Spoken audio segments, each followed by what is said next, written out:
శివ తలుపు గడి.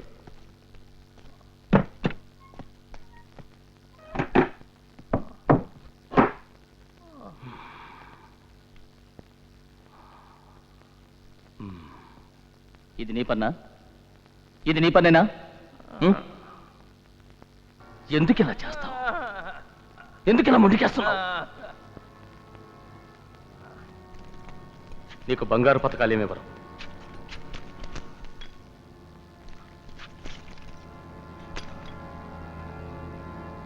ద్రోహికి బహుమతులుండవు. కానీ నువ్వు మాకు పని చేయొచ్చు. ఒక్క ప్రశ్నకి సమాధానం చెప్తే నిన్ను చంపను.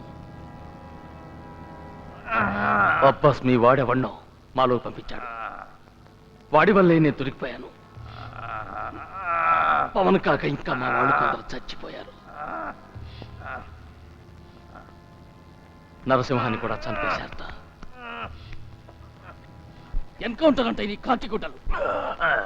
ఆ ధనుష్ ఎవరు చెప్పు.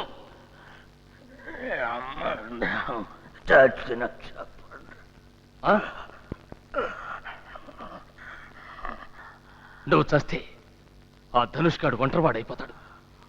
ఎవరికేం చేరవేస్తాడు? ఏం చెప్పుకుంటాడు? ఆ ధనుష్ గాడి రేడియో కూడా దొరికింది.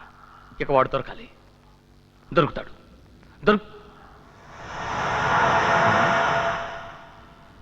నువ్వు వాడికేసి అలా చూసావేంటి? వీణ్ణి ఎందుకు చూసావు? వీడే కదా ధనుష్. ఇదేంటి కమాండర్? షటప్. అది కాదు. షటప్. చెప్పు, శివేనా ధనుష్? కాదంటానికి అంత కంగారెందుకు? ఆ రోజు అబ్బాస్ కూడా విడికేసి ఇలాగే చూశాడు. రేడియో శరత్ కంటపడగానే దొరికిందన్నాడు.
సార్,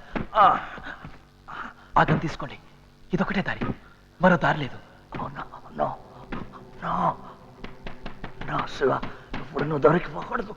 మన ప్రయత్నం అంతా వృధా అయిపోతుంది. భద్ర చచ్చిపోయాడు. ఇప్పుడు నువ్వే కమాండర్. నువ్వే number 1. Shoot me. No sir. Shoot me. No sir. నేను భద్రాన్ని చంపాను. నువ్వు నన్ను చంపేవాళ్ళు. వాళ్ళు నమ్ముతారు. Shoot me man. Shoot me please. Anand కోసం, అబ్బాస్ కోసం, మన ఆపరేషన్ ధనుష్ కోసం షూట్ మీ మ్యాన్.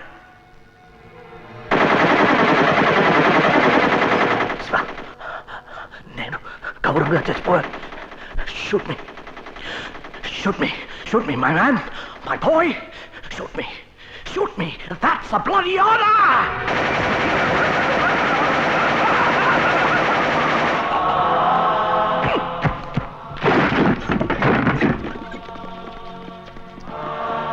ఈ ద్రోహి మన కమాండర్ని చంపాడు.